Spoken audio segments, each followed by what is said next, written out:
The leader must be a bond servant. You know, I heard the story that there was a young man, boy, and he was in a village, small village in America, and he wanted to go to the next village or next small town.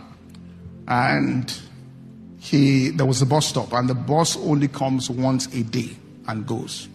So this young boy went to stand far away from where the bus stop was, about over there, and here was where the bus stop was. So the elderly man looked at the young boy and said, "Young boy, where are you going?" He said, "I want to go to the next town." He said, "Here's where the bus comes. You better come here." And the young boy said, "No, sir. All right, the bus is going to stay right over there." The elderly man said, "Look, I've been doing this for 30 years. Before you were born, come here." And the young boy said, "Sir, the bus is coming here." The bus came up the horizon. The elderly man looked at him for the last time. "I tell you for the last time, if you miss this bus, you have to come back next day."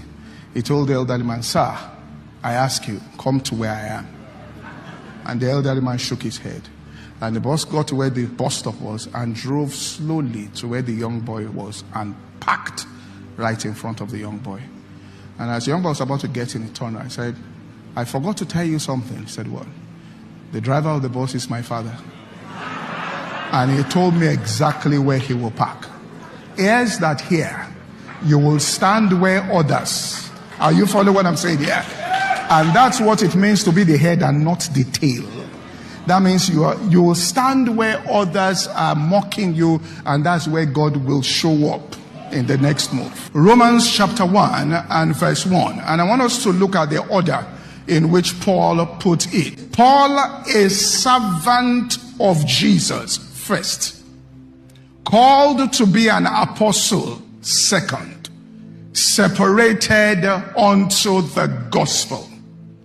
He ranked being a servant of Jesus higher than being called into the apostolic office. And there are levels in these things. There are levels in hearing. That's what God was saying to Aaron and Miriam about Moses. He said, "If you're a prophet, I called you into the prophetic ministry." He said, "I will speak to you like this." But what did he say? "My servant," which means the servants there heard better than the prophet. Look at verse 6. And he said, "Hear now my words." Now, Moses was a prophet, but he didn't describe him as a prophet. Because how could they be prophets when is Moses God called? They followed Moses into the calling. Look, "Hear my words. If there be a prophet among you, I, the Lord myself, will make known unto him in a vision, and I will speak to him in a dream.